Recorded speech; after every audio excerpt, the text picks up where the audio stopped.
The music was still playing when everything shattered. Lengiwetha stood at the altar in a white dress that suddenly felt too heavy to breathe in. Guests leaned forward. Phones rose. Someone laughed.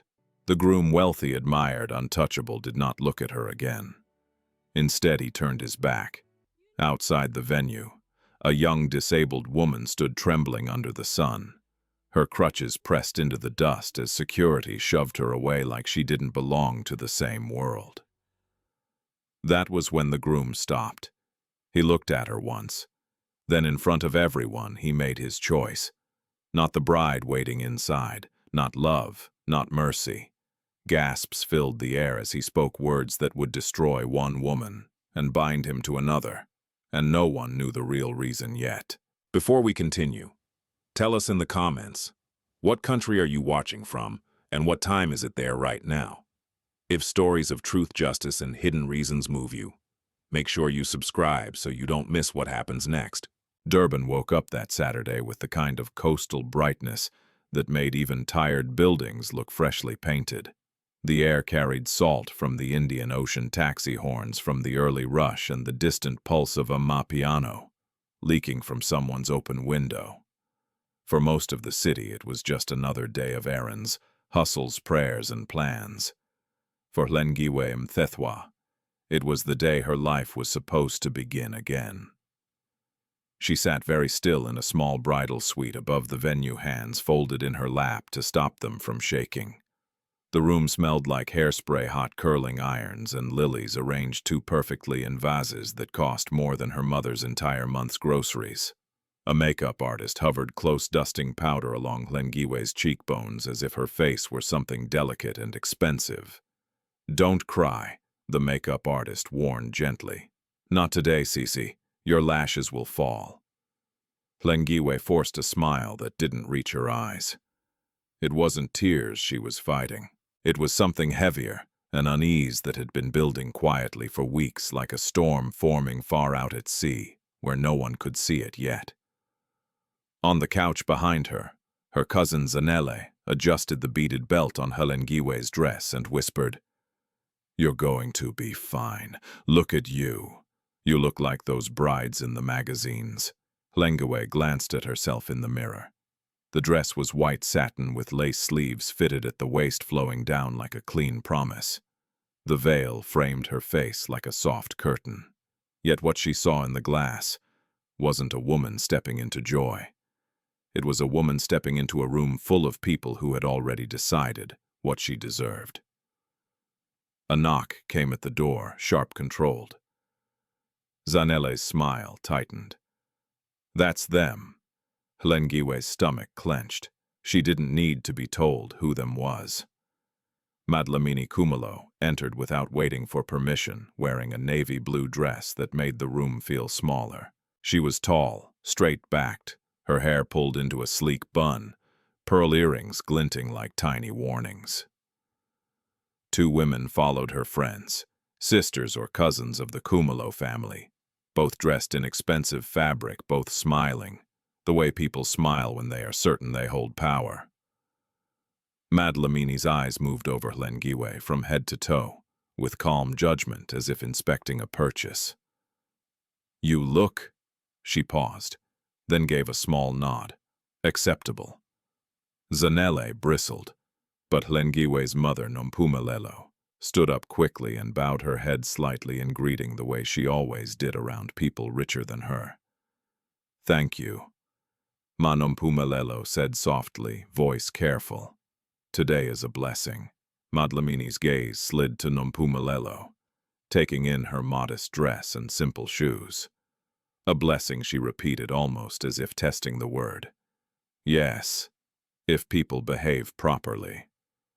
Hlengiwe felt her throat tighten. Behave properly. It sounded like a warning directed at her, not a general statement. Madlamini stepped closer to the vanity. She reached out and adjusted Lengiwe's veil with 2 fingers. Not gently, not cruelly, just possessively. Like Hlengiwe was an object that belonged to the Kumalo family now. "Remember what we discussed?" Madlamini said, her voice low enough that only Hlengiwe could hear.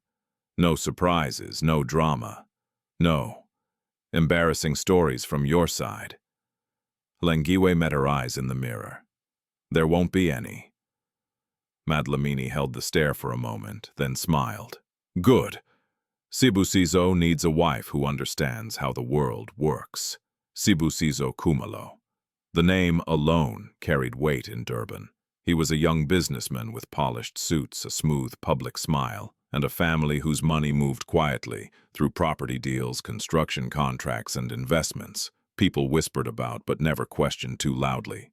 He owned a growing logistics company, had photos shaking hands with politicians, and drove cars that made traffic police salute before they even checked his license. And he had chosen Hlengiwe. That was what everyone said, as if he'd reached down from a high place and plucked her out of poverty. Only Hlengiwe knew the truth was less romantic and more complicated. She and Sibusiso had met months earlier at a small catering job, where she was serving plates and refilling water jugs, wearing worn black flats and a borrowed uniform. He'd noticed her because she didn't flirt, didn't beg for attention, didn't giggle like the other servers when he walked by. She moved with quiet focus, like someone who had learned to survive by being invisible. After the event, he'd approached her outside where the city noise was louder than the music inside. You don't look at men like me, he'd said, amused. I look at my work, Hlengiwe had replied. Not rude, not soft, just honest. He'd laughed, and that laugh had been the beginning. At first, he'd been charming in a controlled way. He bought her lunch, offered rides, asked about her life. Hlengiwe had tried to keep distance because she knew how men like Sibusiso played games with girls like her. But he was persistent, and something in his attention felt different. Less like a predator, more like a man trying to prove he could be human. When he proposed, it wasn't with roses and violins. It was with a quiet conversation, in his car outside her mother's small house in Umlazi. He'd held her hand, looked straight ahead and said, I want a wife who doesn't worship money. I want a home with respect. Hlengiwe had believed him partly, because she wanted to, partly because she was tired of struggling, and partly because she had seen flashes of softness in him when he thought no one was watching. But the moment the engagement became public, the softness disappeared. The Kumalo family moved in like a tide. Suddenly, Hlengiwe's phone rang constantly with instructions what to wear, what to say, when to smile, when not to speak. Her background became a subject of investigation. Her old friends became risks. Even her mother's church women were politely warned not to cause scenes. And Madlamini watched everything. In the weeks before the wedding, Hlengiwe had overheard Madlamini speaking to someone on the phone in isiZulu, her voice sharp and impatient. She's clean enough, Madlamini had said, but she must be controlled. Poor girls get excited. They talk too much when they start dreaming. Hlengiwe had stood in the hallway, heart-pounding, feeling like she'd been reduced to a problem that needed managing. Yet every time she tried to speak to Sibusiso about it, he would brush it aside. My mother is just protecting the family, he'd say. Don't take it personally. But it was personal. It always was. In the bridal suite now, Madlamini turned away from Hlengiwe and faced Nompumelelo. Your people will sit on the left as planned. Keep them there, and please no loud singing. This is not a village ceremony. Nompumelelo swallowed hard. Yes, ma! Zanele's fingers curled into fists. Hlengiwe touched her cousin's wrist lightly, a silent plea not to start a fight today. Not because Hlengiwe agreed with Madlamini, but because she had learned something painful. When you are poor, even your anger is treated like a crime. Madlamini nodded, once satisfied, and walked toward the door. Before leaving, she paused and looked back at Hlengiwe. Remember, she said, a wife's job is to protect her husband's name. If you shame him, he will not forgive you. The words landed like a stone in Hlengiwe's chest. Then Madlamini left, and the room exhaled. For a moment, Hlengiwe couldn't move. Her reflection stared back at her beautiful, polished and trapped. Zanele muttered, "She talks like you're a servant being hired, not a bride." Nompumelelo forced a laugh that sounded like it hurt.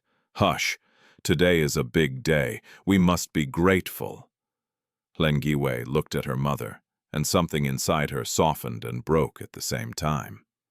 Nompumelelo's hands were rough from years of cleaning offices and doing laundry for other people. Her eyes carried the kind of fatigue that didn't come from lack of sleep, but from a lifetime of being told she was lucky for whatever crumbs life gave her. Hlengiwe didn't want crumbs anymore. She wanted dignity. A bridesmaid rushed in with a phone. "Hlengiwe. He's here, the guests are arriving. They say the Kumulos came with 2 cars of security." Security, Hlengiwe thought. For a wedding, as if love needed armed guards. Her heart thudded harder. Somewhere downstairs the music swelled. Voices rose. The ceremony was beginning. The makeup artist adjusted Hlengiwe's veil and smiled. "Okay, my girl. Breathe. Walk slowly. Don't look at the crowd. Look ahead. Look at your husband." Hlengiwe nodded, but her mind snagged on one detail. "Look at your husband." In the past week, Sibusiso had been distant. His messages were shorter. His calls ended quickly. When she asked if he was stressed, he said, "Just business." And last night, when she tried to talk about her nerves, he'd gone quiet for a long time. Then he'd said almost coldly, "Whatever happens tomorrow, don't embarrass me." Whatever happens tomorrow. Hlengiwe had laughed nervously, then thinking it was just pre-wedding pressure. But now standing in the doorway as the bridesmaids lined up and the coordinator signaled, it was time Hlengiwe felt that unease again, stronger, sharper. Not fear of the crowd, fear of something she didn't understand yet. She took her mother's hands. "Mama," she whispered, "if anything happens today, if things don't go the way we planned, promise me you won't beg." Nompumelelo blinked. "Why would you say that?" Hlengiwe swallowed. "Just promise me." Her mother's eyes filled slightly, but she nodded. "I promise." Zanele squeezed Hlengiwe's shoulder. "Nothing will happen. You're marrying into money. People don't ruin that." Hlengiwe didn't answer. Because she knew something. Money didn't prevent ruin. Sometimes it created it. The doors to the aisle opened. Light spilled in. The music shifted. Guests turned their heads like sunflowers following the brightest thing in the room. Hlengiwe stepped forward. And somewhere in the front, waiting Sibusiso Kumulo, stood in an expensive suit. His posture perfect, his face unreadable. He looked at her. But there was no warmth, only calculation. Hlengiwe walked anyway because she had already come too far to run. And as she moved down the aisle, the ocean wind outside the building pressed against the windows like it was trying to warn her softly, insistently, that the day she thought would save her might be the day that broke her. Outside the wedding venue, the world looked very different. The building itself rose behind polished gates, glass and stone, reflecting the Durban sun like a declaration of success. Luxury cars lined the driveway, black, silver, white, each one shining, each one whispering money without saying a word. Well-dressed guests stepped out laughing, adjusting sunglasses, greeting one another with kisses and loud confidence. And just beyond the gates, near the edge of the pavement where the road dipped slightly and dust gathered, Thandeka Zulu stood quietly leaning on her crutches. Her dress was clean but faded, the kind of blue that had once been bright years ago. One sleeve had been carefully stitched at the shoulder, the thread a slightly different shade, because she'd had to use whatever she could find. Her hair was pulled back neatly, not for fashion, but because loose strands got in the way when you moved slowly and needed balance. Thandeka kept her eyes lowered, not out of shame, but habit. People like her learned early that looking too long at what you could never have was dangerous. It fed hunger where there was no food. She had arrived early that morning, before the guests, before the music, before the security guards had taken their full positions. At first, she had hoped to find small work, maybe helping vendors carry boxes, wiping tables, holding doors. Big events sometimes meant small opportunities if you were invisible enough. Instead, she'd been noticed. "Hey," a guard had barked the first time, stepping toward her with his chest out. "You can't stand here." "I'm not begging," Thandeka had said softly. Her voice was calm, practiced. "I'm just resting. I'll move." She always said she'd move. It was easier than explaining anything else. She shifted her weight carefully, the metal of her crutches pressing into her palms. Pain flared briefly up her right leg, a sharp reminder of the accident she never talked about, unless forced to. She breathed through it, steady and quiet.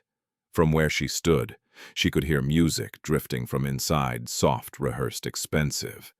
She imagined white fabric, polished floors, flowers that would be thrown away tomorrow without a second thought. Once, years ago, she had dreamed of a wedding like that. Not anymore. A group of women walked past the gate, heels clicking sharply against stone. One of them glanced at Thandeka and laughed under her breath. "These people have no shame," she said to her friend, not bothering to lower her voice. "Standing here like this on a day like this," her friend replied. "They think weddings are job centers." Thandeka pretended not to hear. She focused instead on the warmth of the sun on her face, on the rhythm of her breathing. She had learned that silence was sometimes the only armor available. But the guards weren't finished. Another man approached this one younger. His uniform crisp, his expression bored. "We told you already. Move away from the entrance.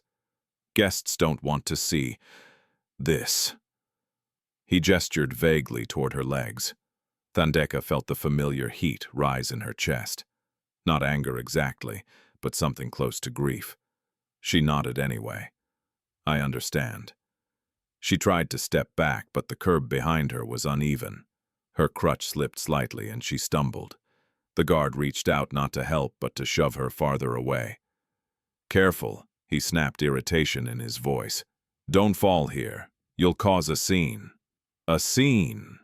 As if her body alone was a disruption.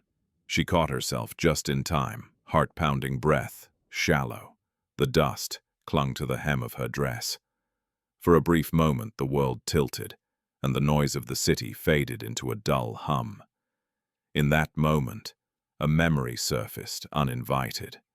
A hospital corridor, white walls, the smell of disinfectant, her mother's voice shaking as she argued with a nurse about payment, a doctor looking past Thandeka, like she was already a lost cause. "Without deposit, we can't proceed." That sentence had changed everything. Thandeka blinked hard and pulled herself back to the present. She straightened slowly, refusing to let her body curl inward the way it wanted to. She moved a few steps farther from the gate and stopped near a low wall where she could lean safely. From here, she could see more clearly. Guests continued arriving, laughter flowing easily, phones already out to capture outfits, angles, moments. A man in a tailored suit pointed toward the ocean and said something about the perfect backdrop. A woman complained about the heat, waving her hand dramatically. No one noticed Thandeka anymore. And that, strangely, was when she felt safest. She watched without being seen. She saw Hlengiwe's family arrive. She didn't know their names, but she recognized the stiffness in their shoulders, the careful way they spoke to staff, the gratitude that sat too close to apology. She saw the mother clutching her handbag tightly, eyes darting, lips pressed together as if holding words back. Thandeka felt a small, unexpected ache. She had seen that look before, on her own mother's face, on women who knew they were guests in a world that wasn't built for them. The music inside shifted, growing louder. A ripple of excitement passed through the crowd. Someone said, "The bride is coming!" Thandeka looked toward the doors. For a second, just a second, she allowed herself to imagine what it would be like to walk into a room where people rose for you instead of stepping aside. To be seen not as a problem, but as a promise. The image faded as quickly as it came. She adjusted her grip on the crutches and glanced down at her hands. The skin was rough, scarred in places, nails kept short. These were hands that had learned to work, to survive, to hold on. A shadow fell across her. "Didn't I tell you to move farther?" the older guard said, irritation sharpening his voice. He was clearly tired of her presence. "You're still too close." "I can't go much farther," Thandeka replied quietly. "My leg. I don't care about your leg," he cut in. "This is a private event. Rich people, important people. You don't belong here." The words landed with familiar weight. "You don't belong here." Before she could respond, the guard reached for her arm again, this time firmer, dragging her a step back. Pain shot through her leg, white-hot and blinding. She gasped, despite herself, her composure cracking for just a moment. A few guests noticed. Phones tilted. A couple of faces turned with mild interest, the way people watched small dramas that didn't involve them. "Oh, wow," someone murmured. "Drama already." Thandeka's cheeks burned. She hated that moment. Hated the vulnerability, the exposure. She hated that her body could betray her like this, could force her into spectacle without permission. "Please," she said, her voice barely above a whisper now. "I'll move, just please." The guard scoffed. "Always begging." "I said I'm not begging," she replied, surprising herself with the firmness in her tone. It wasn't loud, it wasn't aggressive, but it was there. The guard froze for a second, then laughed. "You think you can talk back? Look at you." He stepped closer, crowding her space, his shadow swallowing hers. That was when a car door slammed shut nearby. The sound cut through the noise, sharply clean, heavy, unmistakable. A black luxury vehicle had just pulled up at the entrance, its windows tinted its presence, commanding attention without effort. Conversations paused, heads turned. The guard straightened instantly, stepping back from Thandeka, as if she'd suddenly become invisible again. Someone whispered, "That's him." Thandeka followed their gaze. A man stepped out of the car, adjusting the cuff of his suit. He moved with the confidence of someone used to being obeyed. His posture was flawless, his expression-controlled eyes hidden behind dark lenses. Sibusiso Kumalo. Thandeka didn't know his name then. She only knew what his presence did to the space around him. The guards stiffened. Guests smiled wider. The air shifted. He paused briefly, scanning the entrance. His gaze passed over the guests, the flowers, the cameras. Then it landed on her. For a moment, Thandeka thought she was imagining it. Powerful men didn't look at people like her. They looked through them. But he was looking directly at her. She didn't lower her eyes this time. She didn't smile. She didn't beg. She simply stood there, crutches planted, pain pulsing through her leg. Dignity held together by sheer will. Something unreadable crossed his face, something quick, tight. The guard followed Sibusiso's line of sight and stiffened. "Sir, sorry about this. We'll remove her immediately. Remove her." As if she were an object. Sibusiso didn't answer right away. He took off his sunglasses slowly, and as the music swelled inside, as the bride walked closer to the altar, as cameras prepared to capture perfection, Sibusiso Kumalo took one step forward, toward Thandeka Zulu, and in that instant, before a single word was spoken, before anyone understood what was happening, the air itself seemed to hold its breath. Inside the venue, the air had changed. The music still played soft and elegant, but beneath it ran a current of tension that only a few people could feel. Hlengiwe sensed it before she reached the altar. It was there in the way conversations dipped too suddenly, when she passed, in the way some guests smiled a second too late, as if they were waiting for something else to happen. She kept her eyes forward, just as she'd been instructed.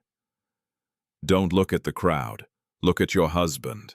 Sibusiso Kumalo stood at the front, tall and composed in a tailored charcoal suit. From a distance, he looked like the image every lifestyle magazine loved to print: successful, calm, in control.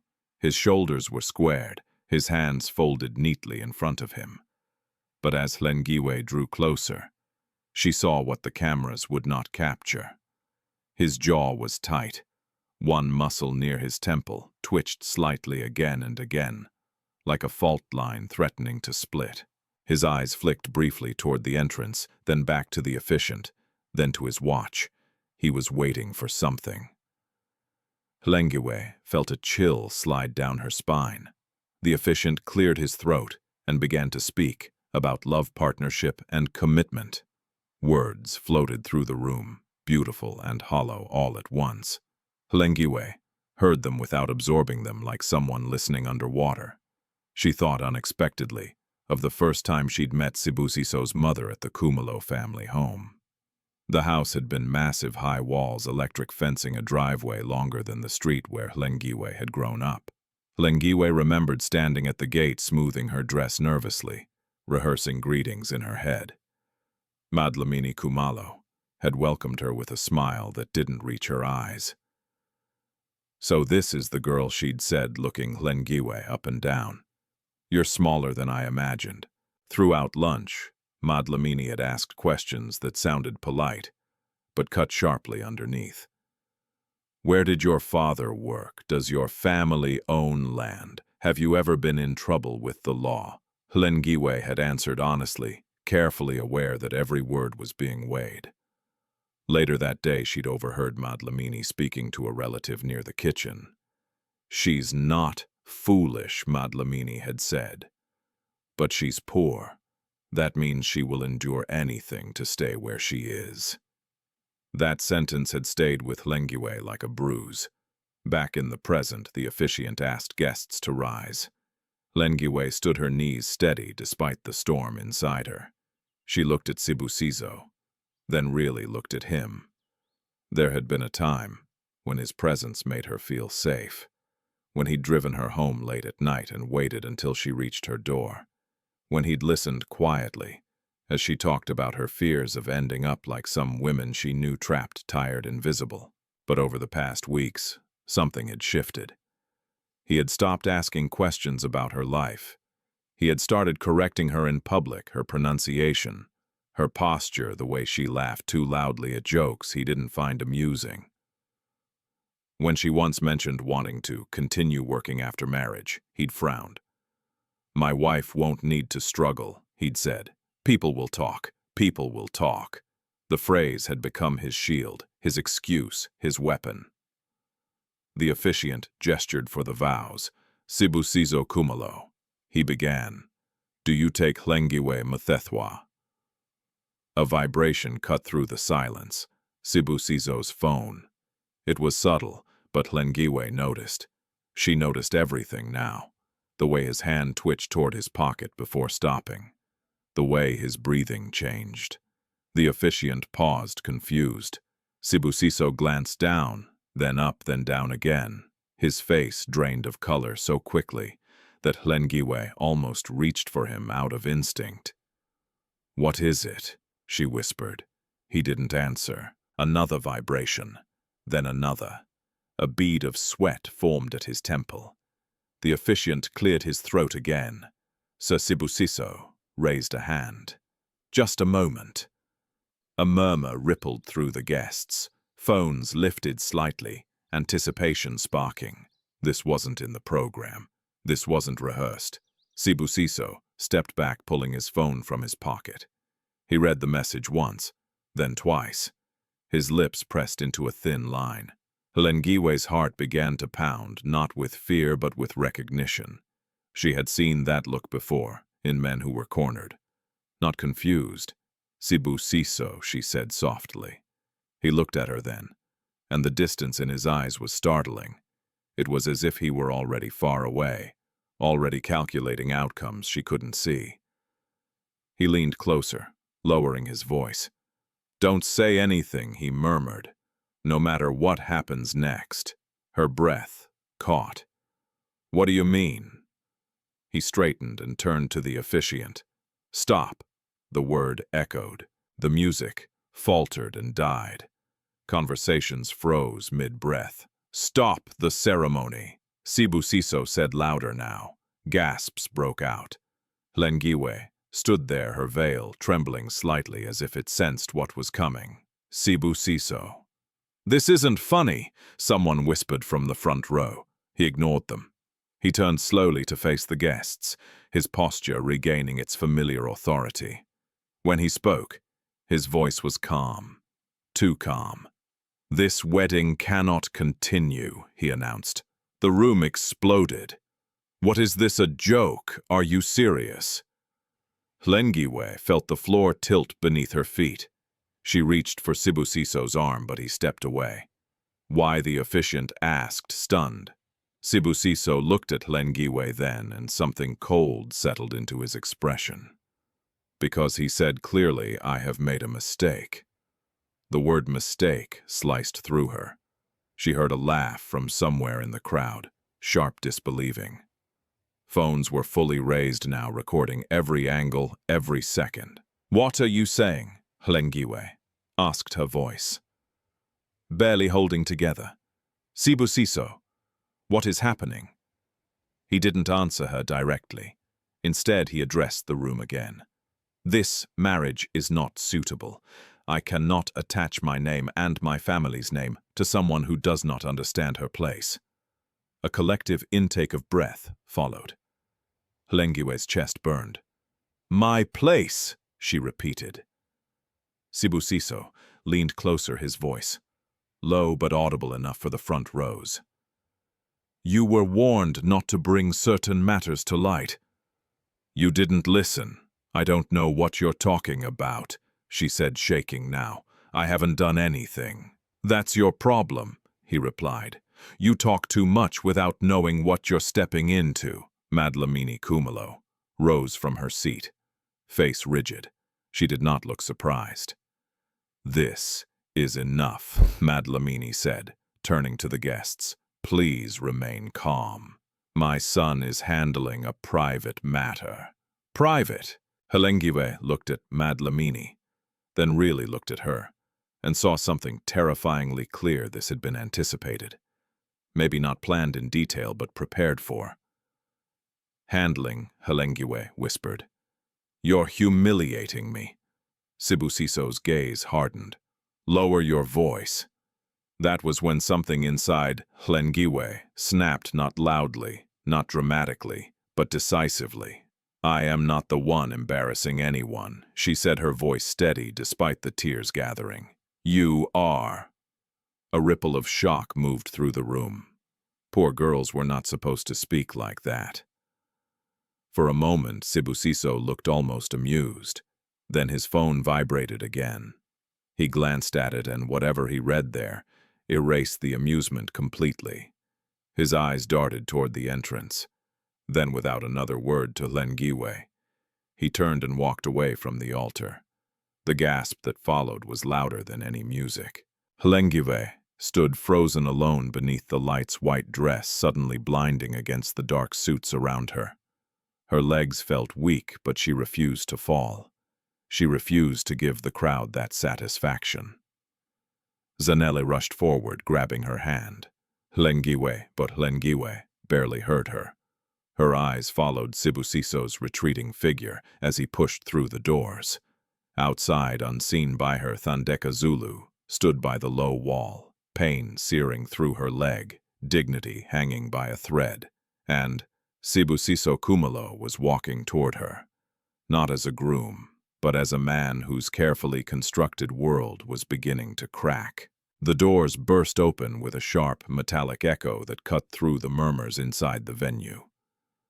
Outside, the sunlight felt harsher, unforgiving. Sibusiso Kumalo stepped out onto the polished stone walkway, his polished shoes striking the ground with quick, decisive steps. Behind him, confused guests pressed toward the glass, their curiosity pulling them closer, like gravity. Phones were already raised. Whispers spilled through the crowd, like wildfire. "What's happening? Did he really walk out? Is this part of the ceremony?" Sibusiso didn't slow down. His eyes were fixed on one point on Thandeka Zulu, standing near the low wall, gripping her crutches with quiet determination, while pain pulsed visibly through her posture. She felt him approaching before she fully registered who he was. The air around him seemed to thicken, charged with authority. The guards stiffened instantly. "Sir," one of them said quickly, straightening his uniform. "We're handling the situation. She'll be removed." Sibusiso raised a hand. "Don't touch her." The words were calm, measured, but they carried weight. The guard froze mid-motion, blinking. "Sir," I said. Sibusiso repeated, his voice colder. "Now don't touch her." Thandeka looked up, confusion flickering across her face. She had expected to be shoved again, dragged farther away, humiliated quietly and forgotten. Instead, the man everyone seemed to fear was standing directly in front of her. For a moment, neither of them spoke. From inside the venue, the music had stopped completely. Silence pressed against the glass walls as guests crowded near the entrance, their faces a mix of shock and anticipation. This was better than vows. This was drama. "What is your name?" Sibusiso asked. Thandeka hesitated. She had learned that names could be dangerous. Names invited questions, records, expectations.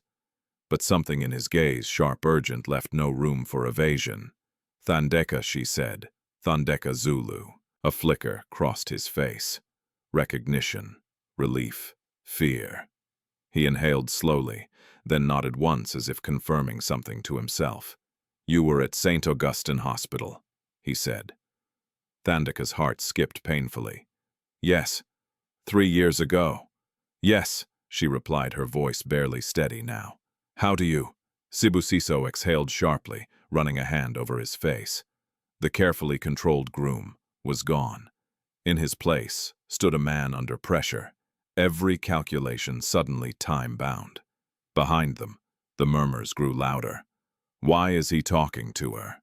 Do they know each other? Who is she? Sibusiso turned to the guards. "Clear the entrance, but sir, now." They moved instantly, ushering guests back, forming a loose barrier. Cameras strained for angles. People climbed on tiptoe. Inside the venue, Hlengiwe stood rooted to the spot where she'd been abandoned. She hadn't moved. Not when Sibusiso walked away. Not when the murmurs rose. Not when Madlamini whispered, urgently, to relatives and gestured for someone to follow him. Zanele stood beside her, arms wrapped protectively around Hlengiwe's shaking shoulders. "This is madness," Zanele whispered. "He can't do this." Hlengiwe didn't respond. Her eyes were fixed on the doors, on the slice of daylight beyond them. Something deep in her chest, beyond humiliation, beyond pain, was sharpening into clarity. She understood something now. This wasn't impulse. This was fear. Outside, Sibusiso lowered his voice. "You were there the night the files disappeared," he said to Thandeka. "You saw the man who came to your bed." Thandeka's grip tightened on her crutches. Her stomach twisted. "I don't know what you're talking about," she said quietly. "I was injured. I was in pain. People came and went." "You remember more than you think," he replied. "And someone just reminded me that you are still alive." The words hung heavy between them. Thandeka's mind raced. She remembered fragments, faces leaning over her hospital bed, voices arguing near the door, her mother crying softly. She remembered a man in an expensive suit standing too long at the foot of her bed, his eyes assessing, not caring. "I was told not to speak," she said slowly. "They said my treatment depended on it." Sibusiso closed his eyes briefly. Inside the venue, Madlamini Kumalo pushed through the guests and reached the doors just as Sibusiso straightened. "What are you doing?" she hissed under her breath, fury cracking through her composure. "Have you lost your mind?" "Not now, Mama," Sibusiso said without turning. "This girl," Madlamini snapped, finally looking directly at Thandeka. Her gaze was sharp, dismissive. "This is who you destroy everything for." Thandeka flinched, but did not lower her eyes. Sibusiso turned to face his mother. She's the reason everything is falling apart. Madlamini stiffened. Lower your voice. No, he said. I won't. The guests surged closer, sensing something historic unfolding. Phones rose higher. A few people had already gone live. Sibusiso took a breath, then turned back to Thandeka. I am marrying you today, he said. The words landed like a thunderclap. What? Thandeka gasped. Madlamini's face drained of color. Sibusiso. I'm serious, he continued louder, now projecting. This wedding will continue, but not with the woman inside. A wave of gasps, laughter, disbelief washed through the crowd. Is this a joke? He's lost it. That poor bride inside Hlengiwe heard it. She didn't need to see it. The tone alone told her something irreversible had been declared. Her legs finally gave way, but Zanele caught her before she fell. Say something, Zanele pleaded. You can't let this happen. Hlengiwe straightened slowly, lifting her chin. Every eye turned toward her as she walked toward the doors, her dress whispering against the floor. She stepped into the sunlight just as Sibusiso finished speaking. I choose her, he said, pointing at Thandeka. She will be my wife. Silence slammed down. Hlengiwe felt the world narrow to a single unbearable point. She looked at Thandeka. Really looked at her. The woman was trembling not with excitement but with shock and fear. This was not triumph. This was terror. Then Hlengiwe looked at Sibusiso. Why, she asked. The question was simple. It cut through the noise more cleanly than any accusation. Sibusiso met her gaze. For a fraction of a second, something like regret flickered in his eyes. You should go home, he said coldly. This no longer concerns you. A murmur of outrage rippled through the guests. Hlengiwe laughed, then softly, bitterly. You humiliate me in front of the world, she said, voice steady, and you tell me to go home. She turned to Thandeka. Do you even know what he's doing? Thandeka shook her head, tears pooling. No. Good, Hlengiwe said. Because whatever this is, it's not love. Sibusiso's jaw tightened. Enough.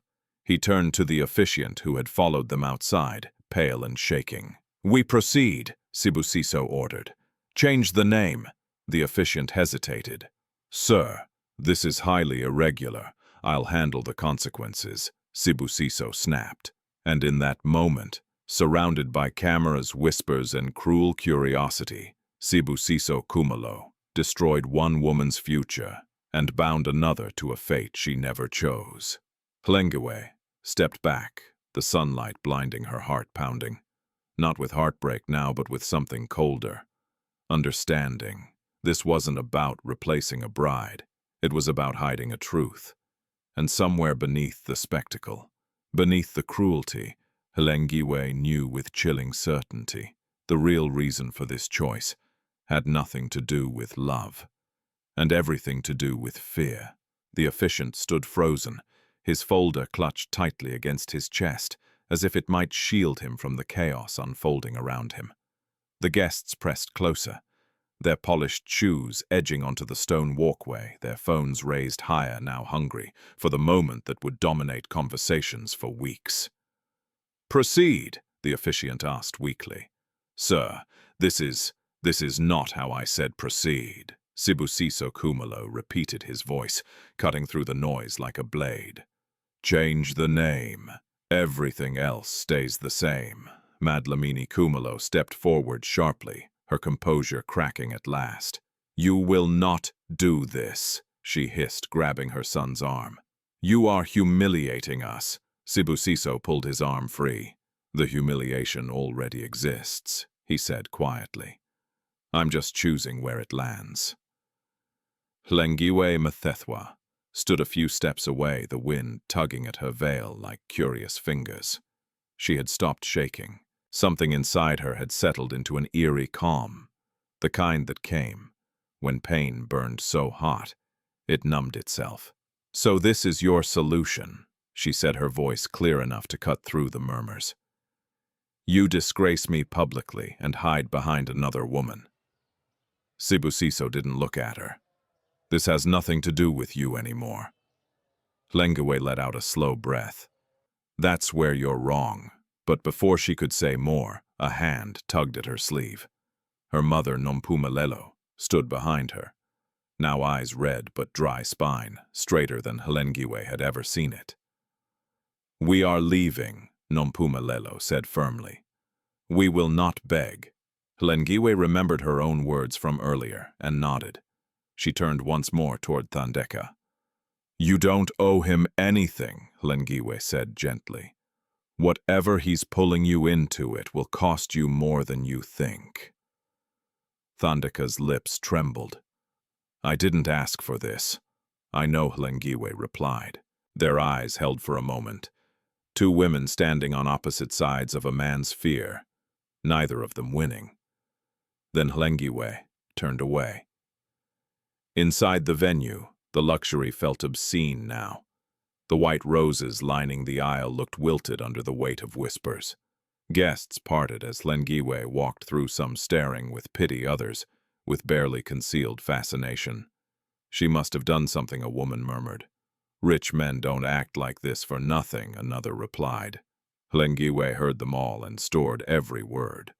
Outside again, the officiant swallowed hard.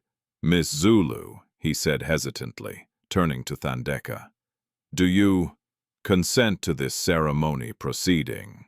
Thandeka stared at him, at the sea of faces, watching her, judging her, already rewriting her story without her permission. Her heart raced.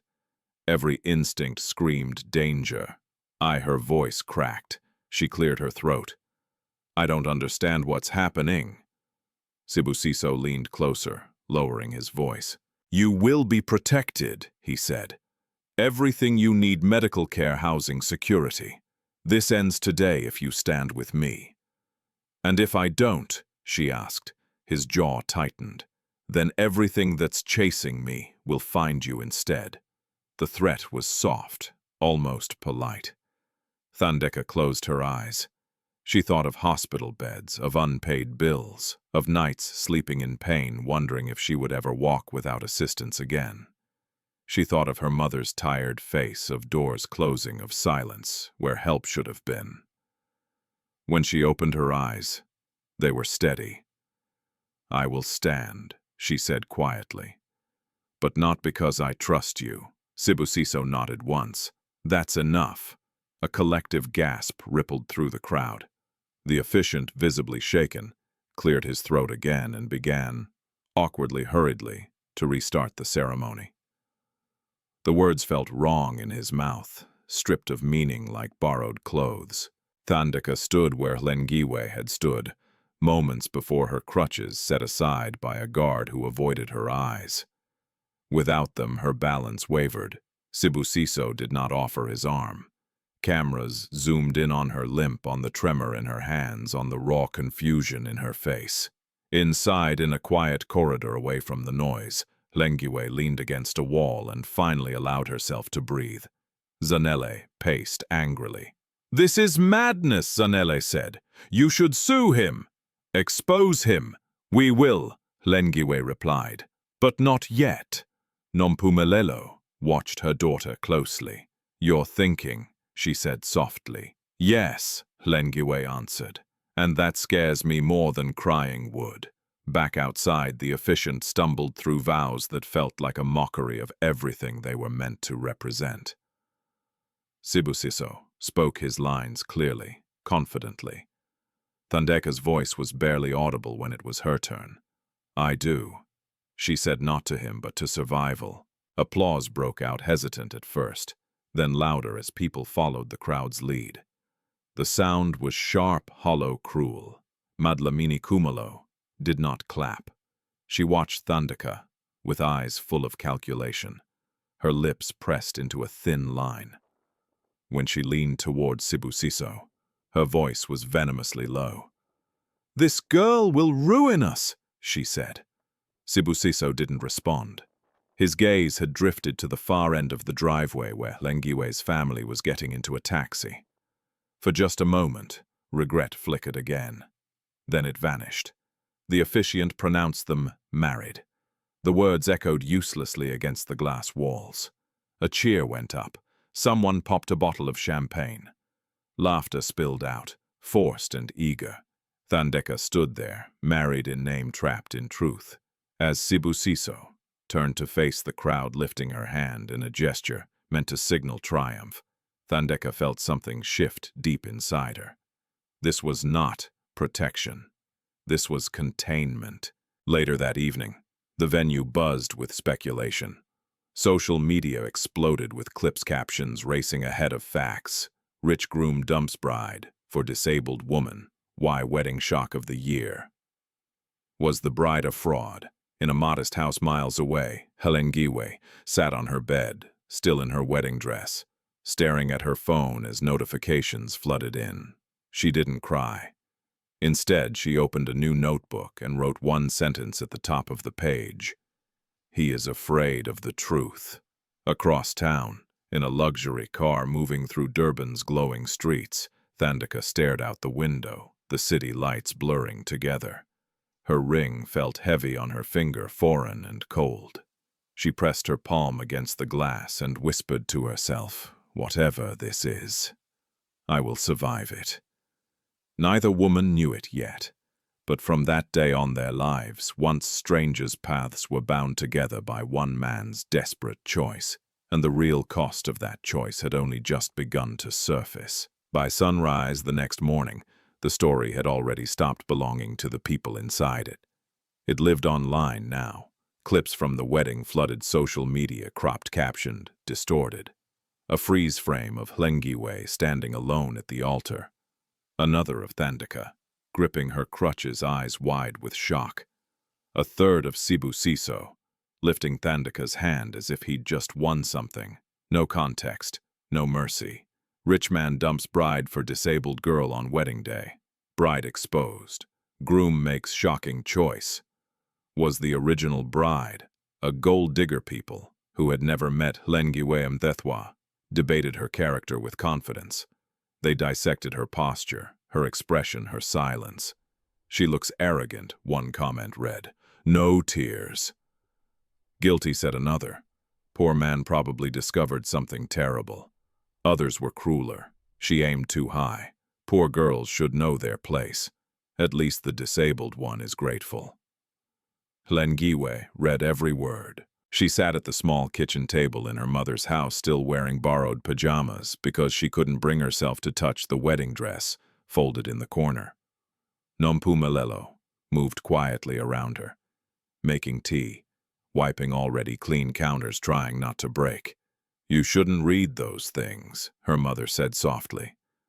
Hlengiwe nodded but didn't stop. She wasn't reading to punish herself.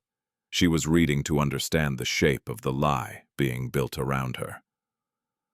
Zanele burst in mid-morning, phone in hand, eyes blazing.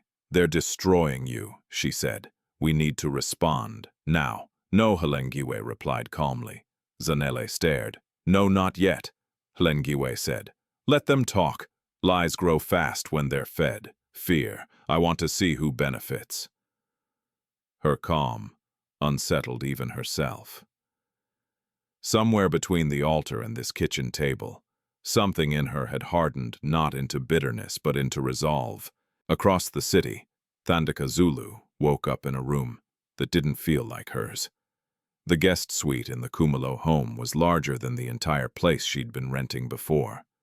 The bed was wide and soft, the sheets smooth against her skin. Sunlight streamed through sheer curtains. A tray of breakfast sat untouched on a polished table, fruit she hadn't tasted in years, bread that still smelled warm. She felt none of the comfort. Her leg ached badly. Without her crutches nearby, every movement reminded her how precarious her balance was. She reached for them instinctively and found them leaning neatly against the wall, placed there by someone else. A knock sounded. Before she could answer, the door opened. Madlamini Kumalo stepped inside. Thandeka's stomach tightened. "Good morning, Madlamini said, her voice pleasant, controlled. I trust you slept well. Yes, Thandeka replied carefully. Madlamini's eyes flicked over the room, then settled on Thandeka's face. You must understand, she began, that what happened yesterday was unfortunate. Unfortunate! The word landed like a slap. But, Madlamini continued, we are where we are, and now you are my son's wife. Thandeka said nothing. You will behave accordingly, Madlamini went on. No interviews, no talking to strangers, no contact with the previous bride. I didn't ask for this, Thandeka said quietly. Madlamini's smile tightened. None of us ask for the roles we are given. We perform them or we suffer. She turned toward the door. You have an appointment with a stylist at 10. Public perception matters. After she left, Thandeka sat very still for a long time. She felt like she'd been wrapped in silk and locked in a box. Later that day, Sibusiso visited her briefly. He looked exhausted. His tie-loosened phone buzzing non-stop. You'll be safe here, he said as if repeating a script. Ignore the noise. What are they saying about her? Thandeka asked suddenly. He paused. About who the woman you left, she said. Hlengiwe. Sibusiso's jaw tightened. She'll be fine. That's not what I asked. He looked at her, then really looked at her, and something in his eyes darkened. This is not your concern. Thandeka nodded, but the knot in her chest tightened. In Umlazi, Hlengiwe finally turned her phone off. The silence that followed was almost frightening.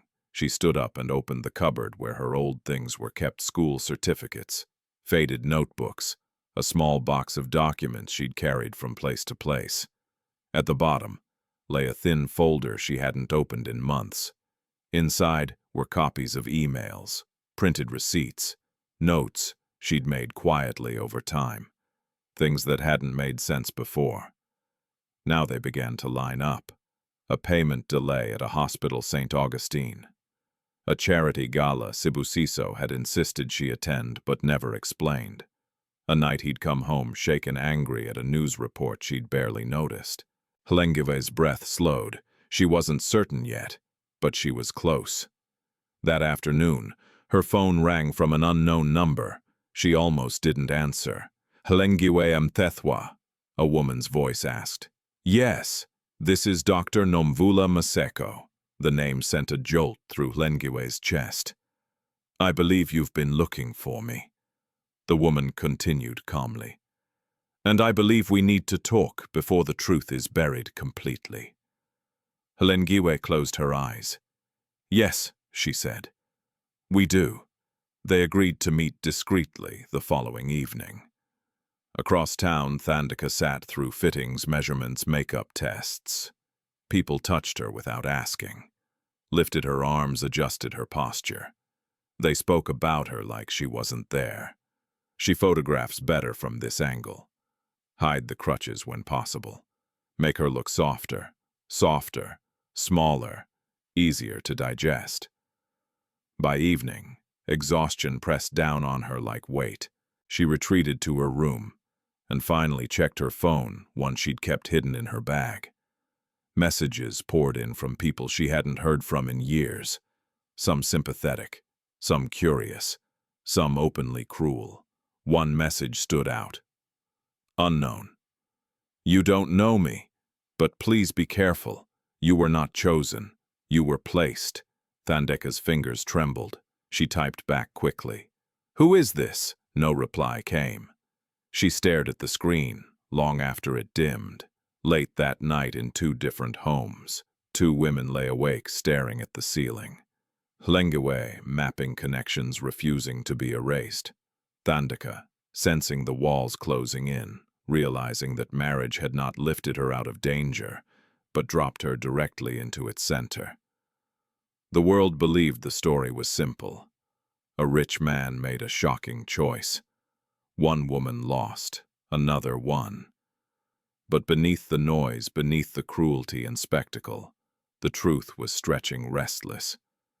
And soon, It would demand to be seen. Thandeka Zulu had learned long before the wedding how to survive by remembering only what was necessary. Memory could be a luxury. Sometimes it was a wound. That night, lying awake in the guest suite of the Kumalo house, she stared at the ceiling fan as it sliced the air in slow, even circles. Sleep refused to come. Every time she closed her eyes, fragments returned disconnected at first, then sharper, more insistent. The hospital. She hadn't meant to remember it so clearly. But the quiet of the room invited the past in. It had been raining the night of the accident. Thandeka remembered the slick road, the sound of tires skidding, the sudden violence of impact that stole the breath from her lungs and replaced it with fire. She remembered waking in an ambulance lights, flashing a stranger's voice, telling her to stay awake. At St. Augustine Hospital, everything had moved quickly at first. Nurses, questions, pain that pulsed like its own heartbeat. Then the questions had stopped. Her mother, Zodwa Zulu, had sat beside her bed, hands clasped together so tightly, her knuckles turned white. A nurse had spoken in a careful voice about surgery, about costs, about procedures requiring approval. Approval from whom Thandeka had wondered hazily. That was when the man in the suit appeared. He hadn't introduced himself. He hadn't smiled. He'd stood at the foot of the bed, glancing once at the chart, then at Thandeka's leg. "Is she conscious?" he'd asked. "Yes," her mother had said. "She's my daughter. Please, we need help." The man had nodded slowly as if making calculations. He'd spoken to the doctor in low tones near the door. Words drifted back to Thandeka in pieces. Delay, transfer, paperwork. Later, much later, when the pain had become unbearable and her leg felt like it no longer belonged to her, the doctor had come alone. "We did what we could," he'd said gently, not meeting her eyes. There were complications. Complications. That word had followed Thandeka home, followed her into sleepless nights and endless physiotherapy sessions she couldn't afford to continue. It followed her into the slow realization that she would never walk the same way again. For a long time she had believed it was simply bad luck. Now, lying in silk sheets she had not earned, she wasn't so sure. The message she'd received earlier echoed in her mind. You were not chosen. You were placed. Placed. Where and by whom? The next morning, Thandeka asked to see her medical records. The request did not go over well. Madlamini's lips pressed into a thin line when Thandeka mentioned it over breakfast. "Why would you need those?" now she asked lightly. "Everything important is being handled." "I want them for my own understanding," Thandeka replied. Sibusiso glanced up sharply. "There's no need to stir the past." "It's my past," she said. He stared at her for a moment, then smiled, a gesture that didn't reach his eyes. "I'll have someone look into it." That was not a yes. Later that day, Thandeka received a visit from a woman she hadn't expected. Zodwa Zulu arrived quietly, guided through the gates by security who treated her with the stiff politeness reserved for poor relatives who suddenly mattered. She wore her best dress, slightly faded but neatly pressed, and carried a small handbag, clutched tightly to her chest. When Thandeka saw her mother, something inside her loosened painfully. "Mama," she whispered. Zodwa embraced her carefully, mindful of her leg. "My child," she murmured. "I hardly recognized you on the television." Thandeka pulled back, searching her mother's face. "Did you know," she asked, "about all this?" Zodwa shook her head slowly. "I only heard this morning. People are talking everywhere." They sat together on the edge of the bed. For a moment, neither spoke. Then Zodwa said quietly, "There was something I never told you." Thandeka's breath caught. At the hospital, Zodwa continued, eyes fixed on her hands. "A man came to me after the doctor spoke. He said if I asked too many questions, your treatment would stop completely." Thandeka's chest tightened. What man, I don't know his name, Zodwa said. But he wore an expensive watch and he said something strange. She swallowed. He said, your daughter saw something she shouldn't have. It's better if she forgets. The room seemed to tilt. What did I see? Thandeka asked. Zodwa shook her head helplessly. I don't know. You were in and out of consciousness. But after that night, things changed. Files went missing. Doctors avoided us. And when you were discharged, she trailed off. I was discharged, unfinished, Thandeka said quietly. Yes. They sat in silence, the truth settling between them like a weight. Neither of them could lift alone. That afternoon, Thandeka did something she had not done in years. She wrote. She opened a notebook she'd carried since before the accident and began listing what she remembered. Times, faces, snippets of conversation. The man in the suit. The feeling that something important had happened just beyond her grasp. As she wrote, a pattern began to emerge, not clear yet, but unmistakably intentional. Elsewhere in Durban, Hlengiwe sat across from Dr. Nomvula Maseko, in a quiet cafe far from the city center. The doctor was a composed woman in her late 40s. Her posture precise, her eyes alert. I tried to warn someone, Dr. Maseko said softly. Years ago, but I was pushed out, quietly. Warn them about what Hlengiwe asked. About falsified records, the doctor replied, and a patient whose surgery was deliberately delayed. Hlengiwe's pulse quickened.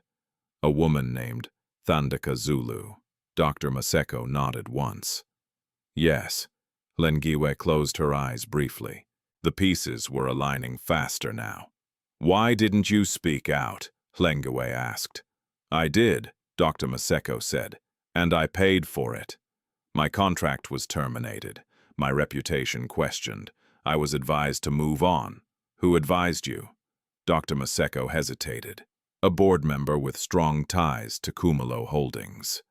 The name landed without being spoken. That evening, Thandeka stood by the window of the Kumalo house, watching the city lights flicker on, one by one. Her crutches leaned beside her.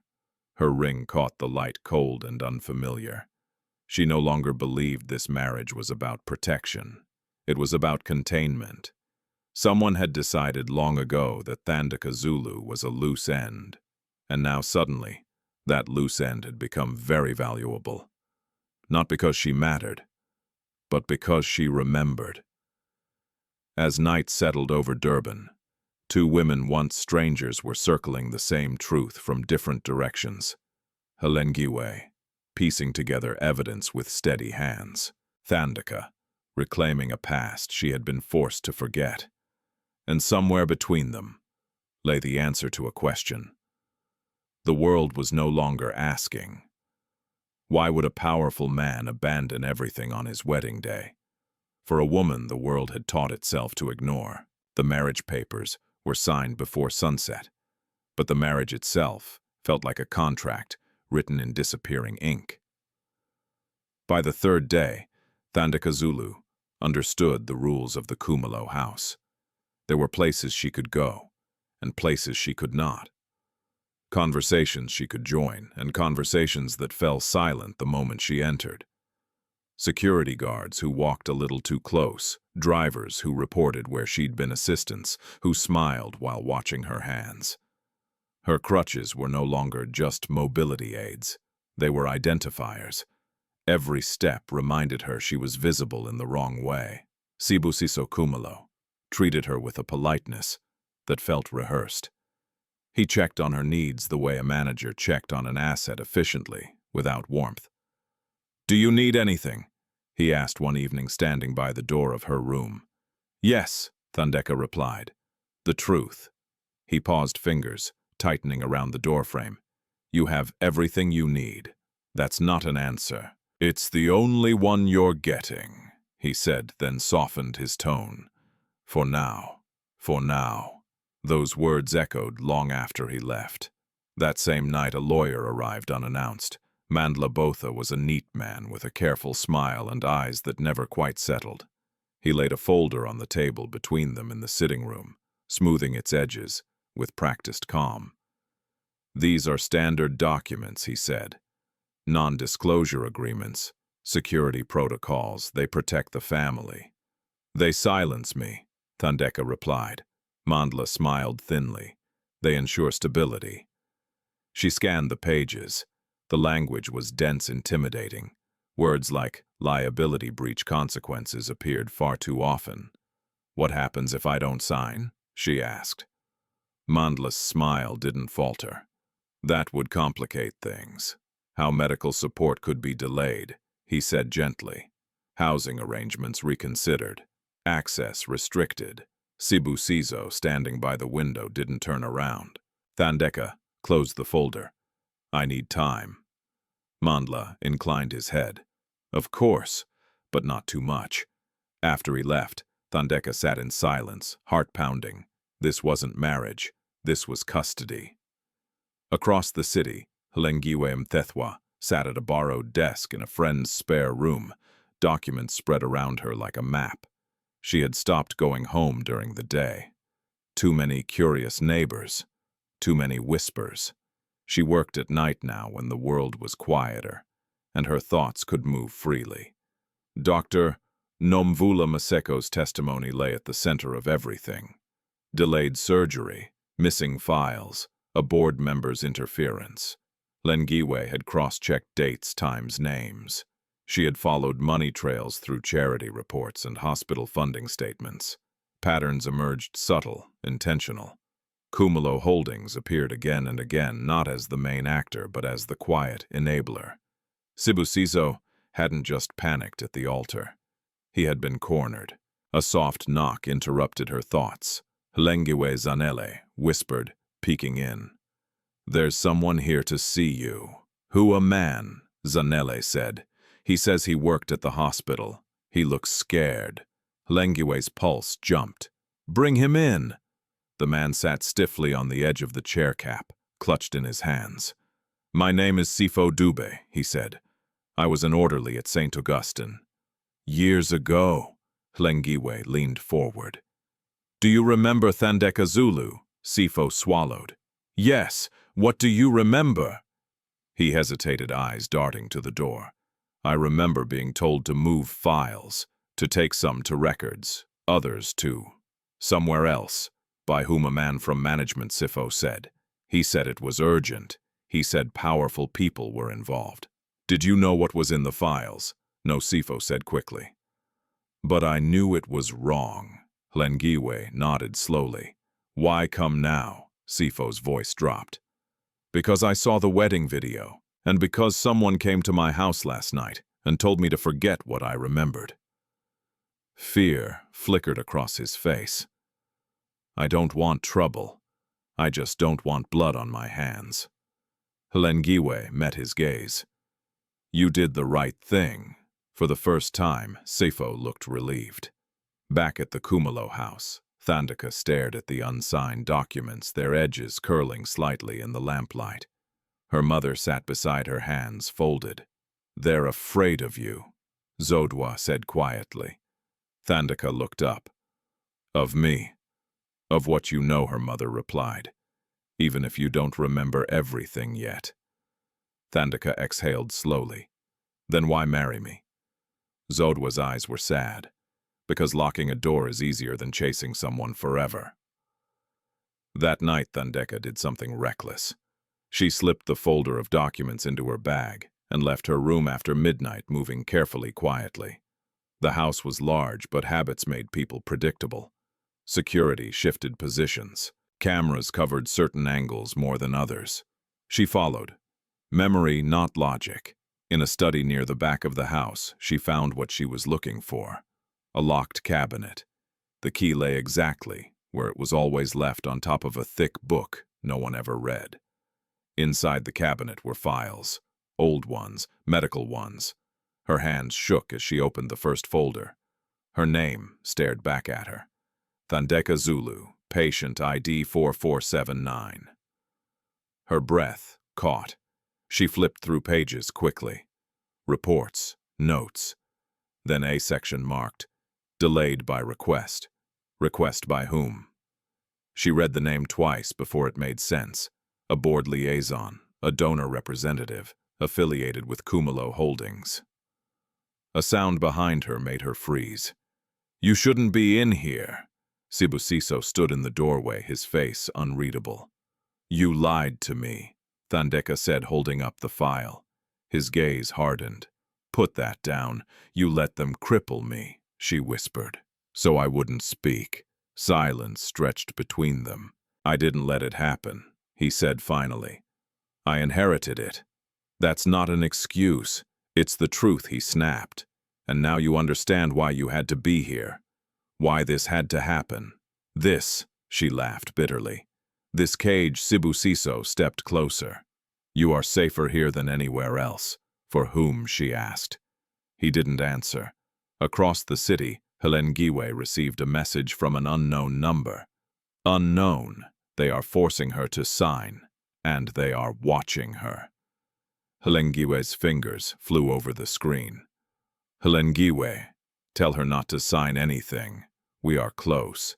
A pause, then unknown. "Be careful. They are running out of time." In the Kumalo house, Thandeka replaced the files carefully and returned to her room, heart racing. She knew it now. This marriage was not about love image or scandal control. It was about leverage, and she was it. As dawn crept over Durban, two women separated by walls, money, and fear were moving toward the same point. A truth buried under years of silence. And a man whose power depended on keeping it buried. Lengiwetha did not sleep that night. She sat at the narrow desk until dawn, the soft hum of the city filtering through the cracked window, her mind moving faster than her hands could write. Fear hovered at the edges, but it no longer controlled her. Fear had given way to something sharper: purpose. By morning she knew one thing with absolute clarity: silence was no longer an option. She folded the documents carefully and slipped them into her bag. Zanele watched her from the doorway, arms crossed. "You're going to the police?" Zanele asked. "Not yet," Hlengiwe replied. "Not until I know exactly who will try to stop me." Zanele frowned. "That sounds dangerous." "It is," Hlengiwe said. "But rushing is how people like Sibusiso win."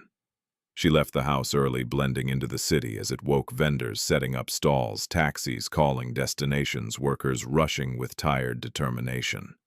Durban had a way of swallowing individuals whole. Hlengiwe had grown up learning how to move unnoticed within it. Her first stop was St. Augustine Hospital. She didn't go through the main entrance. She knew better. Instead, she waited near the side wing until she spotted a familiar figure.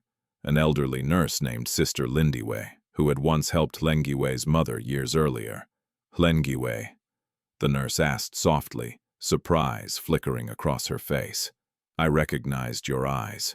"I need your help," Hlengiwe said, "and I need you to tell me the truth." Sister Lindiwe glanced around before nodding. "Walk with me." They moved slowly, down a shaded corridor away from cameras.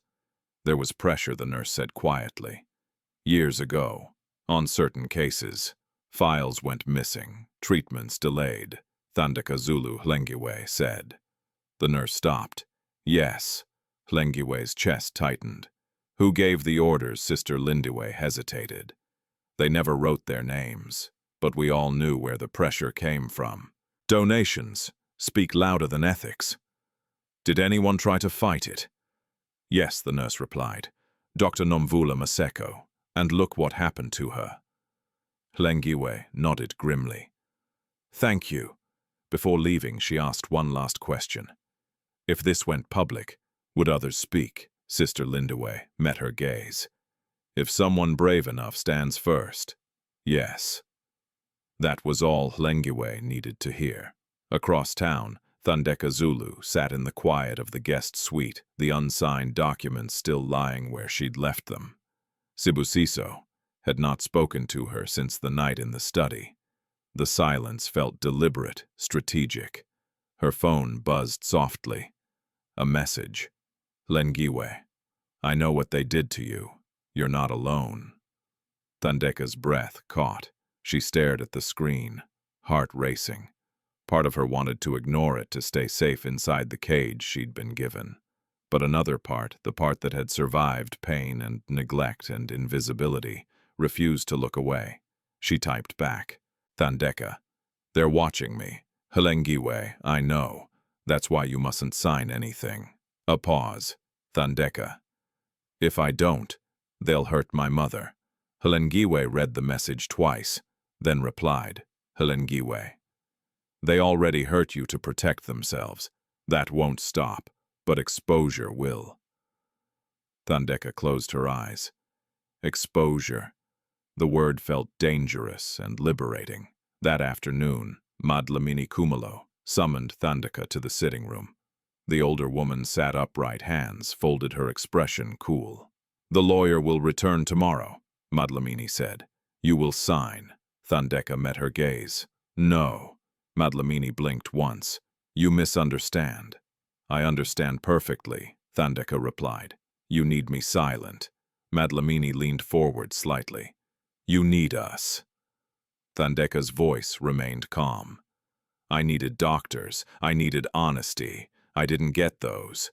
Silence fell thick and heavy. Madlamini stood. You are playing a dangerous game. So are you, Thandeka said. Later that evening, Hlengiwe met Dr. Nomvula Maseko. Again. This time not in a cafe, but in a small community hall where privacy could be controlled. I'm ready, Hlengiwe said. But I need you with me. Dr. Maseko studied her carefully. You understand what this will cost. I've already lost everything they could take, Hlengiwe replied. What I'm doing now is for dignity. The doctor nodded slowly. Then I will testify. They were not alone. By the end of the night, 2 more names had joined the list, Sifo Dube, the former orderly, and a junior accountant from Kumalo Holdings, who had requested anonymity for now. Pieces were aligning. The following morning, Thandeka made her choice. When Mandla Botha arrived with the documents, she met him in the sitting room, with her crutches planted firmly beside her. I'm not signing, she said. Mandla sighed as if disappointed. This is unfortunate. Yes, Thandeka replied. For you. That afternoon, Sibusiso finally confronted her. You think aligning with her will save you, he demanded. Hlengiwe is bitter. She wants revenge. No, Thandeka said quietly. She wants truth. Sibusiso laughed sharply. Truth doesn't protect people like us. Power does. That's where you're wrong, Thandeka replied. Power only delays consequences. He stared at her anger flickering beneath his composure. You have no idea what you're inviting. I do, she said, and I'm ready. That night, Hlengiwe uploaded nothing. She spoke to no journalists. She waited, because the next move wouldn't be private. It would be public. In the darkness of their separate rooms, 2 women prepared themselves. Hlengiwe, who had been humiliated, erased and underestimated, now carried names, documents, and witnesses. Thandeka, who had been contained, silenced, and used, now carried memory, courage, and the most dangerous thing of all, refusal. And far above them, in offices lit late into the night, phones rang urgently. Because Kumalo Holdings had begun to realize something had gone wrong. They had married the problem, and the truth was no longer willing to stay hidden. The first time, Hlengiwe Mthethwa and Thandeka Zulu stood in the same room after the wedding, the air felt tight enough to snap. It happened quietly, far from cameras and polished gates. A small physiotherapy center near the outskirts of Durban, neutral ground, paid for in cash, recommended by Sister Hlengiwe, with a warning to arrive separately and leave without patterns. The waiting room smelled of antiseptic and old magazines. A ceiling fan rattled softly overhead. Hlengiwe arrived first. She sat upright in a plastic chair, hands folded over her bag, posture controlled.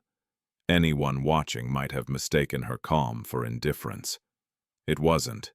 It was discipline learned the hard way. When the door opened and Thandeka entered on her crutches, Hlengiwe looked up. For a moment, neither woman spoke. They had seen each other through screens, through scandal, through distortion. Standing face to face, stripped all of that away. Thandeka looked thinner than Hlengiwe expected. Not weak, just worn.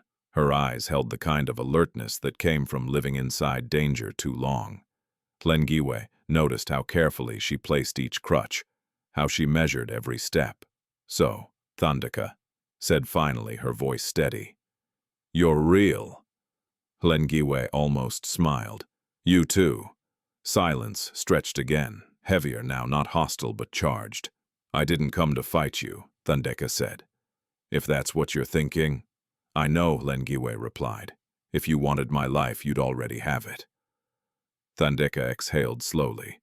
"I never wanted any of this. Neither did I." The words settled between them like a fragile bridge. They moved into a small consultation room. Door closed, voices lowered instinctively. The physiotherapist gave them a brief nod and left them alone. Hlengiwe spoke first. "I know about St. Augustine, about the delayed surgery, about the files." Thandeka's grip tightened on her crutch. "How much do you know enough to understand why he panicked?" Hlengiwe said. "And why he chose you?" Thandeka's jaw tightened. "He didn't choose me. He used me." "Yes," Hlengiwe said simply. "And he thought that by binding you to his name he could control what you remembered." Thandeka looked away. "They told my mother to keep quiet.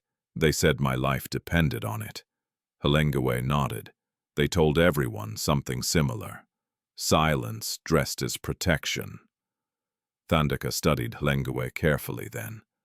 "Why are you helping me?" she asked. "After what he did to you?" Hlengiwe didn't answer immediately. She thought of the altar, of the laughter, of the way her name had been dragged through comment sections by strangers who had never known her. "I'm not helping you because I'm kind," Hlengiwe said finally. "I'm helping you because what they did to you explains what they did to me." Thandeka frowned. "How he didn't just abandon me because of fear," Hlengiwe said. "He abandoned me because I was no longer controllable. I asked questions. I noticed things. I didn't fit the silence he needed."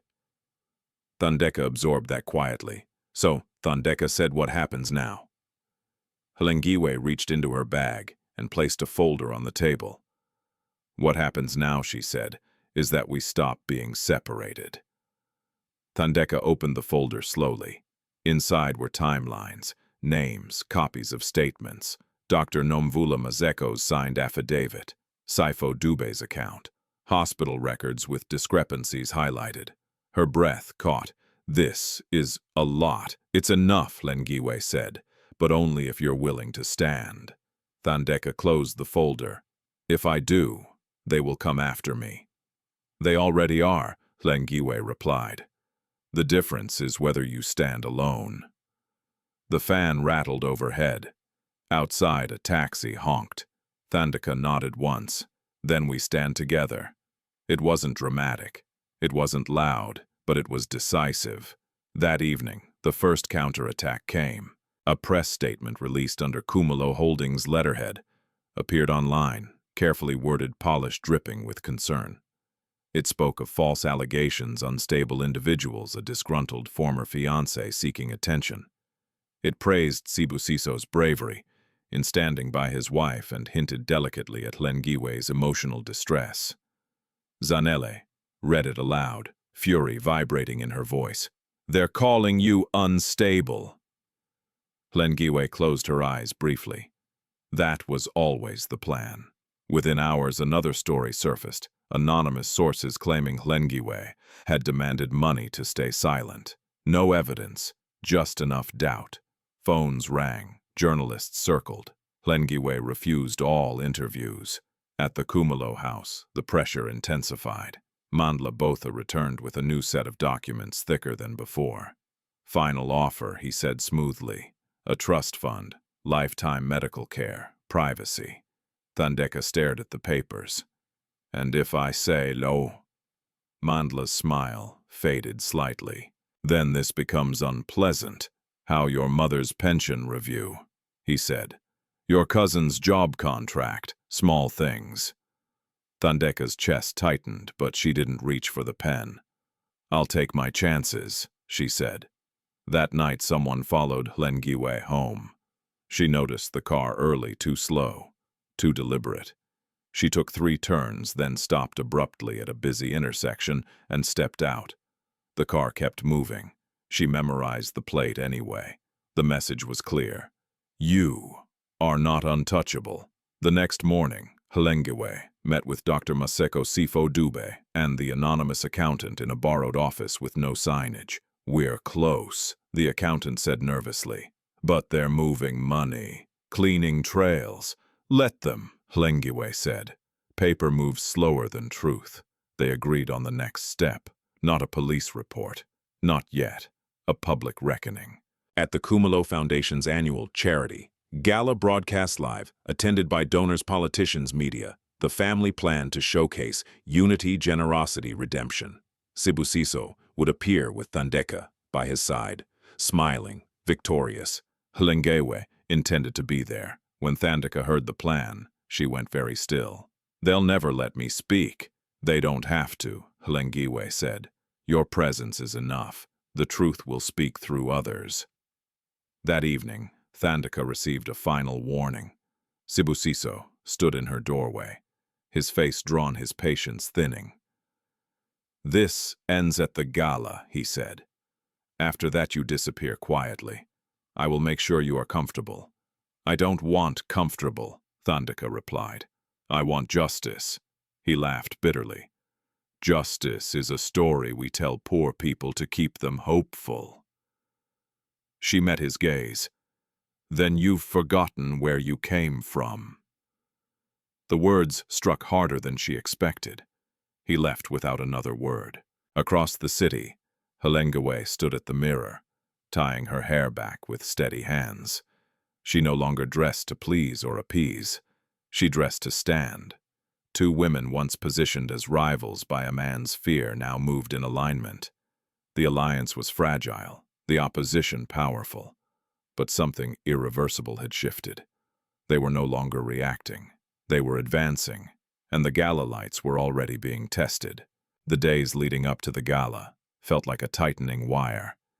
Every move Lengiwetha made was suddenly echoed back to her through subtle signals, an unfamiliar car parked across the street. A phone call that hung up when she answered a bank notification, warning of irregular activity on an account she barely used. None of it was overt enough to prove intimidation. All of it was deliberate enough to be felt. They were reminding her of reach. At the Khumalo house, pressure arrived dressed as politeness. Madlamini Khumalo requested Thandeka's presence in the sitting room, the same way one might request tea, calm, assured, expecting compliance. Thandeka entered on her crutches, posture, straight face, unreadable. We need to talk about appearances, Madlamini said, gesturing to a chair. Thandeka did not sit. Say what you need to say. Madlamini's eyes narrowed slightly, then smoothed. The gala is important. The family image is fragile after everything. You will smile. You will say very little. You will not mention hospital's files or the past. And if I do, Thandeka asked. Madlamini leaned back. Then we will question your stability, publicly. The threat hung there precise and practiced. People already see you as confused, Madlamini continued. A woman who doesn't understand the world she's been lifted into. We can help that narrative, or we can end it. Thandeka felt the familiar heat of fear rise, but she didn't let it show. You lifted me into nothing, she said. You dragged me here. Madlamini stood. Be careful. Gratitude keeps doors open. Thandeka left without replying, her heart pounding harder with each step. In her room, she locked the door and sat on the bed until her breathing steadied. The walls felt closer than ever. That night, Mandla Botha sent a message. Mandla, last chance. Sign and this ends quietly. Thandeka typed back only one word. Thandeka no. The reply came minutes later. Mandla! Then don't say we didn't try. Across the city, Hlengiwe met with the group one last time. Dr. Nomvula Maseko arrived first, her face composed, but her hands betraying nerves. Sifo Dube came next, eyes darting, shoulders tense. The accountant joined late, hood pulled low. They've started moving funds offshore, the accountant said. Shell charities, emergency donations, it's damage control. That's good, Hlengiwe replied. It means they're afraid. Sifo swallowed. What if they come after us? They will, Hlengiwe said honestly. But not all at once. They rely on silence and isolation. We won't give them either. She laid out the plan carefully, step by step. No speeches, no shouting, no confrontations. Evidence would be released in sequence timed with the gala broadcast. Independent journalists had been tipped anonymously.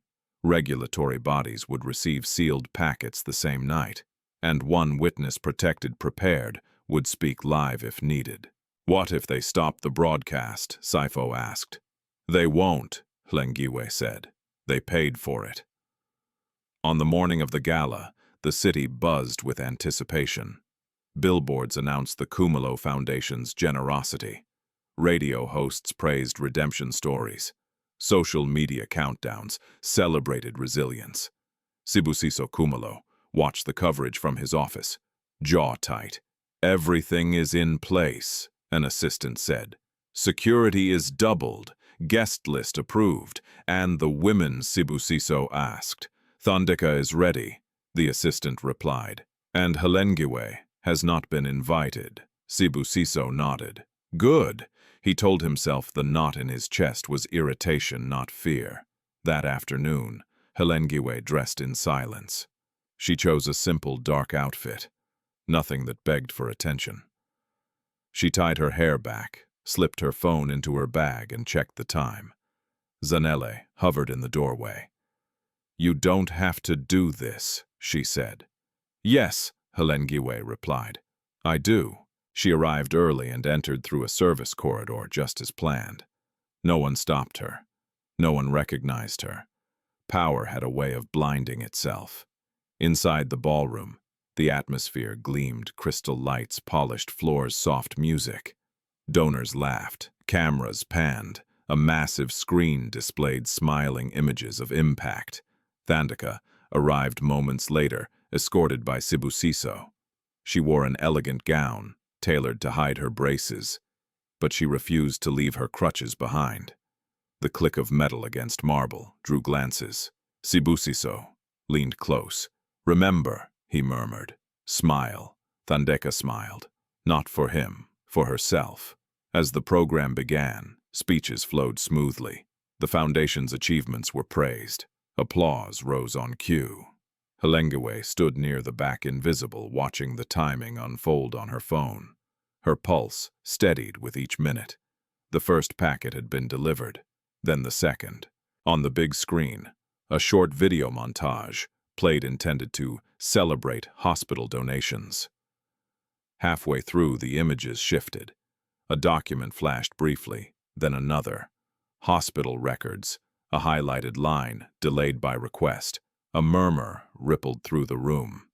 What's this? Someone whispered. The host hesitated, glancing off stage. The video continued. A voiceover began, calm, clinical. This is Dr. Nomvula Maseko, former consultant at St. Augustine Hospital. Gasps broke out. The screen showed Dr. Maseko speaking plainly about delayed surgeries, donor pressure, missing files. Names were not shouted. They were displayed, affiliations, timelines. The room erupted. Cut it, someone hissed from the side. The host stammered, trying to regain control, but the feed held. This was live. Sibusiso's face drained of color. He stood abruptly. This is a mistake, he said into a nearby microphone. A malicious attack. The video ended. Silence slammed down. Then, a new image appeared. Thandeka Zulu, patient ID 4479. Thandeka felt the room tilt. Her heart hammered, but she didn't look away. A voice spoke again, this time, a man's. "I am Sifo Dube." I moved the files. The murmurs turned to shouts. Security rushed forward, but it was too late. Phones were already streaming. The truth had escaped the room. Sibusiso turned toward Thandeka, fury blazing. "Did you know about this?" She met his gaze. "You did." Madlamini stood shaking. "This is slander." At the back, Hlengiwe stepped forward, not to the stage, but into the light. Cameras caught her face. Recognition rippled. "That woman," someone exclaimed. Hlengiwe didn't speak. She didn't need to. The evidence kept speaking. Outside the ballroom, police vehicles arrived, quietly summoned, not by spectacle, but by paperwork already filed. As officers entered, the gala dissolved into chaos. Sibusiso backed away, eyes darting. For the first time, the power he wore like armor cracked. He had believed silence was a wall. He had forgotten it was a trap. Chaos has a sound. Inside the ballroom, it rose in waves, chairs scraping, voices overlapping, heels striking marble as people tried to move in too many directions at once. The polished order of the gala shattered into raw instinct. Security guards shouted instructions no one followed. Donors argued. Journalists pushed forward, eyes lit with discovery. Sibusiso Kumalo stood at the center of it all, frozen. For years, he had learned how to control rooms, how to tilt conversations, how to soften questions, how to bury uncomfortable truths under generosity and polished smiles. None of those skills worked now. The truth had entered the space, like a physical force displacing everything else. Police officers moved steadily through the crowd, not rushing, not aggressive. Their calm was unsettling. It signaled preparation. "This is a misunderstanding," Sibusiso said loudly, his voice cracking through the noise as he tried to regain command. "This event has been hijacked." "My lawyers," Sir, an officer interrupted firmly. "We need you to step aside." Madlamini Kumalo pushed forward, her face pale but rigid. "On what grounds?" she demanded. "This is a private function, on the grounds of evidence submitted to multiple authorities," the officer replied, "including medical fraud, obstruction, and witness intimidation." The words hit like blows. Thandeka Zulu stood a few steps away, her crutches planted, shoulders squared. Every instinct told her to shrink, to disappear into the background, where she had survived for so long. She didn't. She stayed. Her name glowed on the large screen behind her, still unblinking. Patient ID 4479.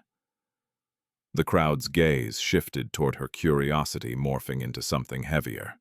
Recognition. Understanding.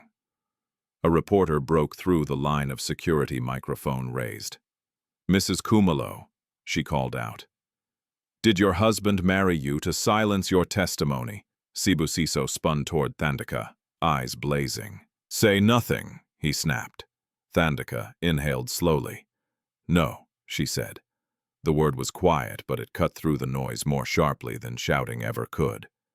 "I was injured," Thandeka continued, her voice steady. "I was denied timely care, and I was warned not to remember what I saw." Gasps rippled through the room. "I didn't know why," she said, "until the day I was pulled into a marriage I never asked for."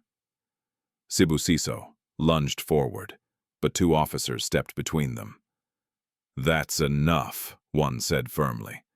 Madlamini's composure finally cracked. "You ungrateful girl," she hissed at Thandeka. "We saved you." Thandeka met her gaze. "You contained me." The word hung there, heavy and precise. At the back of the room, Lengiwetha watched everything unfold with a stillness that surprised even her. She had imagined this moment so many times, imagined rage, triumph, collapse. Instead, she felt something else. Relief. Not the easy kind. The kind that came from no longer carrying the truth, alone. A journalist turned, recognizing her fully now. Lengiwetha, he said loudly. Is this why the wedding was stopped? Did you know? Hlengiwe stepped forward into the open space between the crowd and the stage. Yes, she said. The single word landed with authority.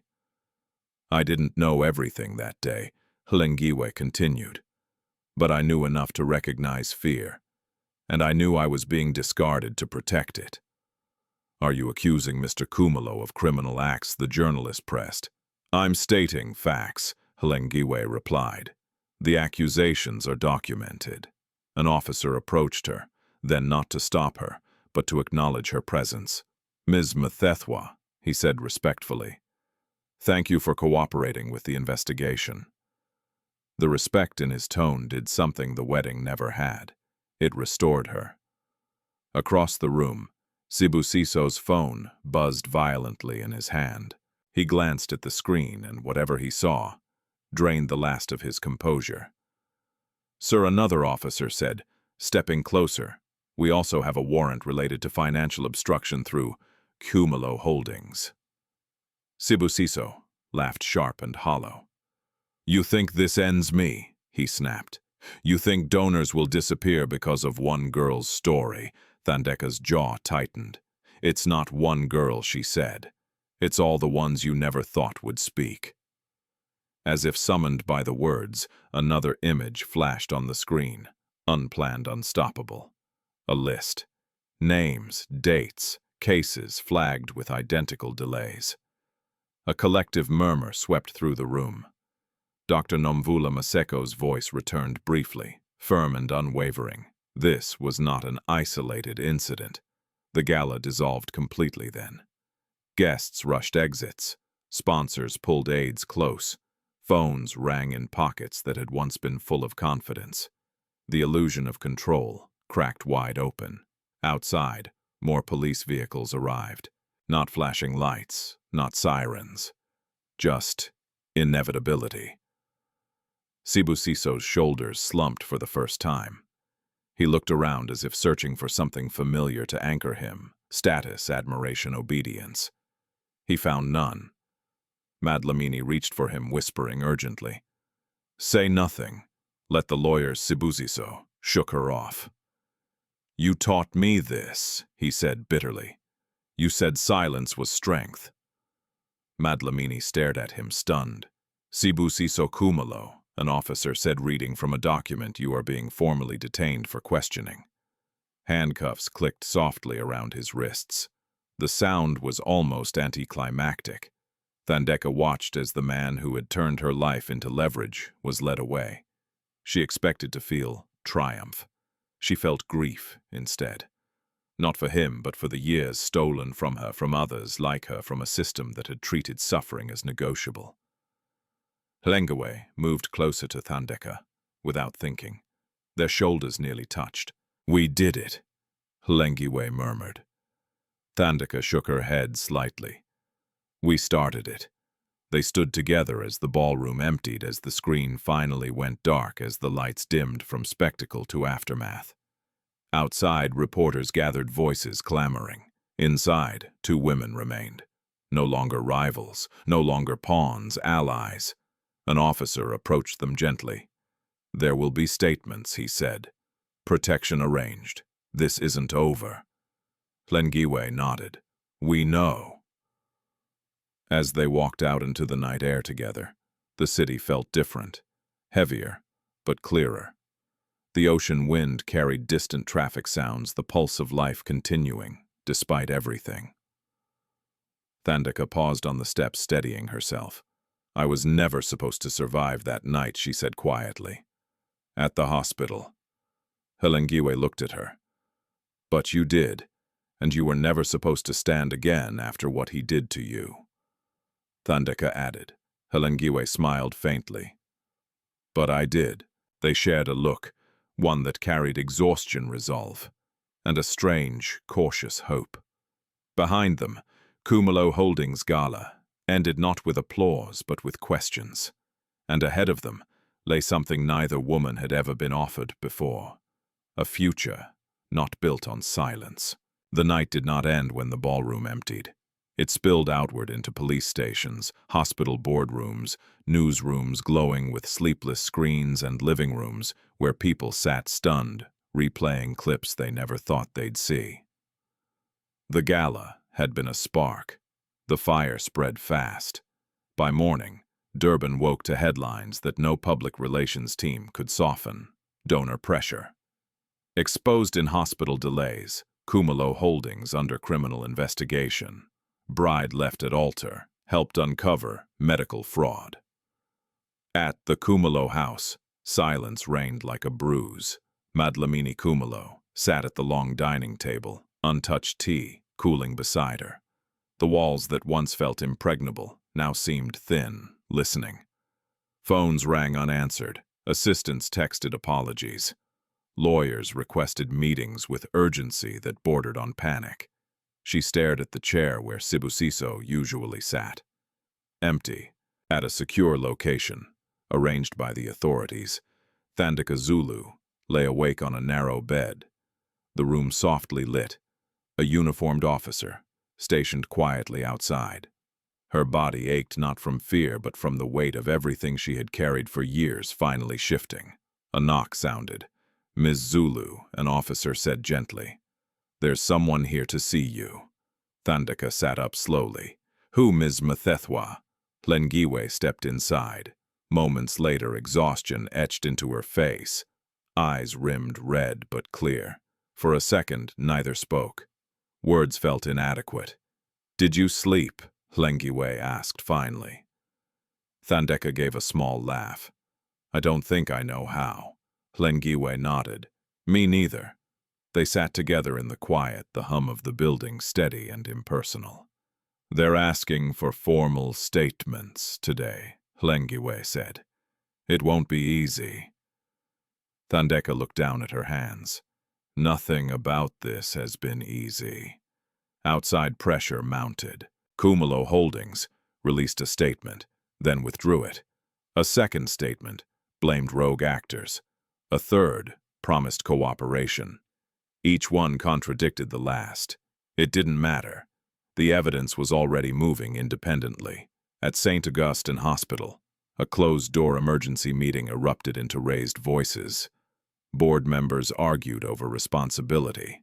Files once thought buried were suddenly retrieved from backups no one remembered authorizing. Doctors who had stayed silent for years began calling regulators. Dr. Nomvula Maseko sat before an oversight panel, her voice steady. "I did not leave because I was wrong," she said. "I left because I refused to be complicit." Across the city, Sifo Dube gave his statement, hands shaking at first, then steadier as he spoke. "I moved the files," he admitted, "because I was told to, because I was afraid, and because I thought it didn't matter." He swallowed hard. It mattered. By midday, arrests expanded beyond Sibusiso. A hospital administrator, a foundation liaison, a consultant who specialized in donor relations. The pattern emerged clearly. Now not a single villain, but a system that traded silence for funding and pain for convenience. In an interrogation room, Sibusiso Khumalo sat with his hands clasped, suit-wrinkled eyes bloodshot. Across from him, investigators laid out timelines with clinical precision. "You authorized pressure through your foundation," one said. "You benefited from delayed disclosures." Sibusiso scoffed weakly. "I didn't design the system, I just used it." "That will be noted," the investigator replied. "So will the wedding." The word landed heavily. Sibusiso closed his eyes. The wedding. He had believed it was clever. A dramatic pivot. A way to control narrative and witness at the same time. Instead, it had exposed him. Late that afternoon, Madlamini Khumalo arrived at the station, her back straight. Her chin lifted. She demanded to see her son. She demanded respect. She was asked to wait. Hours passed. When she was finally called in, it was not to see Sibusiso, but to answer questions. She listened in disbelief as her own words were read back to her from recorded calls. Instructions she'd given, threats disguised as advice, pressure framed as protection. "You raised him to survive," she said coldly. "In this world you don't get clean hands." The investigator met her gaze. "You don't get to choose who bleeds for that survival." Elsewhere, the media cycle churned. Analysts debated accountability. Commentators tried to spin sympathy. Others tried to minimize the harm, but the faces on screen told a different story. Thandeka's, Hlengiwe's. By evening, a request came through official channels. A joint press briefing. Hlengiwe read the message twice, then looked at Thandeka. "You don't have to." Thandeka nodded slowly. "I want to." The room where the briefing was held was smaller than the gala ballroom. Plain. Functional. No spectacle. Cameras clicked softly as the two women stepped forward together. Hlengiwe spoke first. "I was humiliated publicly," she said. But humiliation was never the real harm. Silence was. Silence is what allows powerful people to decide whose lives are disposable. She paused, then stepped back. Thandeka moved forward. Crutches, steady voice calm. "I was injured," she said. "I was delayed, and I was warned not to remember. What happened to me happened to others. I'm not here for revenge. I'm here so it stops." A reporter raised a hand. "Do you forgive Mr. Khumalo?" Thandeka considered the question carefully. "I'm not responsible for his peace," she said. "I'm responsible for the truth." The answer rippled outward, quoted and replayed. By nightfall, formal charges were announced: medical fraud, obstruction, witness intimidation, conspiracy. Sibusiso Khumalo was remanded, pending trial. Khumalo Holdings accounts were frozen. The foundation's board dissolved. The city exhaled. In a quiet room, later that night, Hlengiwe stood by a window overlooking Durban's lights. The ocean was invisible, but she could feel it, steady, endless. Thandeka joined her, careful but unafraid. "Do you think it will last?" Thandeka asked. "The attention, the accountability." Hlengiwe shrugged slightly. "I think it will try to fade. They always do. And us we won't," Hlengiwe said. They stood there, two women marked by a man's fear and no longer defined by it. Outside traffic flowed. Somewhere a radio played. Life moved forward, altered but intact. The climax had passed. The truth had landed.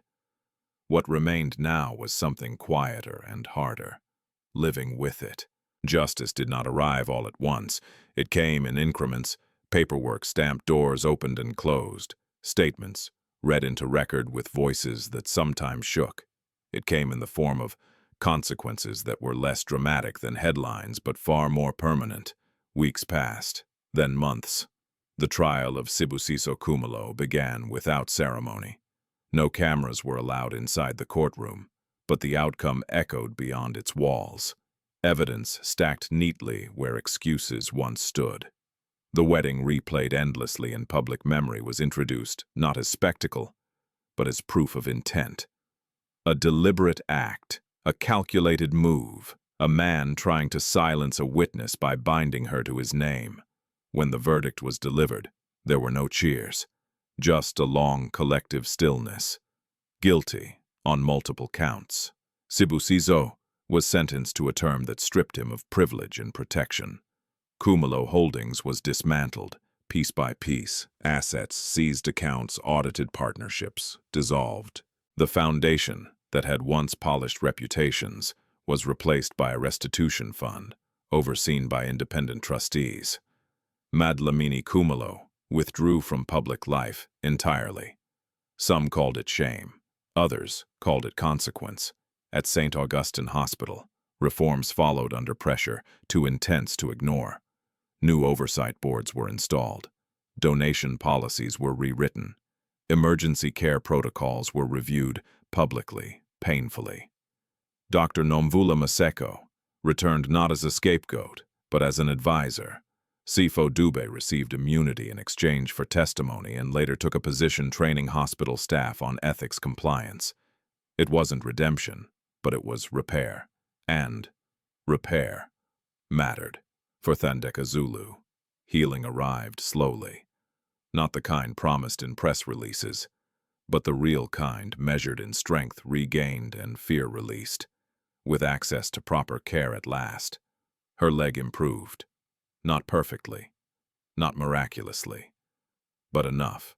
Enough to stand without bracing herself for collapse. Enough to walk short distances without pain burning through her bones. Enough to believe her body was no longer being punished for remembering. One afternoon, months after the verdict, she stood outside a small rehabilitation center overlooking the ocean. The wind lifted her hair gently as she practiced steps with a physiotherapist who treated her not as a case, but as a person. "You're stronger than you think," the therapist said. Thandeka smiled faintly. I know. She had learned that truth the hard way. Lengiwetha chose a different path. After the trial, she declined offers, book deals, interviews, speaking circuits designed to package her pain as inspiration. She did not disappear. She redirected.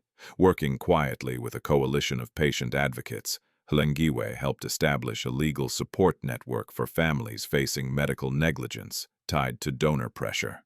She used what she had learned, how systems hid wrongdoing, how language softened harm, to dismantle those protections from the inside.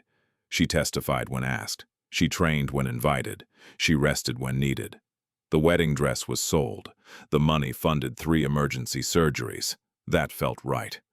One evening, Hlengiwe and Thandeka met again, this time, not in secrecy, but in the open air of a public park. Children ran past them laughing. Vendors sold roasted corn. Life unbothered by their history carried on. They sat on a bench facing the water. "Do you ever think about that day?" Thandeka asked quietly. "The wedding," Hlengiwe replied. "Yes." Lengiwetha considered the question.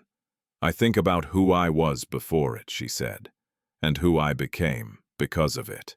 Thandeka nodded. "Me too." They sat in companionable silence. "I used to think winning meant being chosen," Thandeka said. "Chosen by money, by power, by people who could change your life." "And now?" Hlengiwe asked. "And now," Thandeka said, "I think winning means not being erased."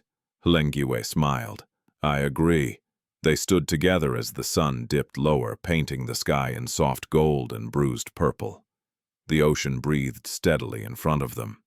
No photographers, no microphones, no spectacle, just 2 women standing in the truth of their lives. Months later, Hlengiwe received a letter from a young woman in a rural clinic. The handwriting was careful, hopeful. "Because of you, my mother was treated on time," it read. "They said the rules changed." Hlengiwe folded the letter carefully and placed it in a drawer she reserved for reminders. Reminders of why silence was never neutral. Reminders that courage didn't always roar. Sometimes it refused. Thandeka began volunteering at the same rehabilitation center that had helped her. She listened more than she spoke. She helped others navigate systems that once tried to bury her. When someone asked her how she survived everything she had endured, she answered simply, "I didn't do it alone." In the end, the story the world remembered wasn't about a rich man who dumped a bride. It was about 2 women who refused to disappear. One who lost a wedding and gained her voice. One who was used as leverage and reclaimed her life. Their paths had crossed at the worst possible moment and changed everything. Life doesn't always reward kindness immediately. Justice doesn't always arrive clean or quick. But when truth is carried long enough together, it finds its way to the light. If this story moved, you share your thoughts in the comments. Tell us where you're watching from and what time it is there. Your voice matters here. Don't forget to like, share, and subscribe so stories of justice, healing, and hope continue to be told.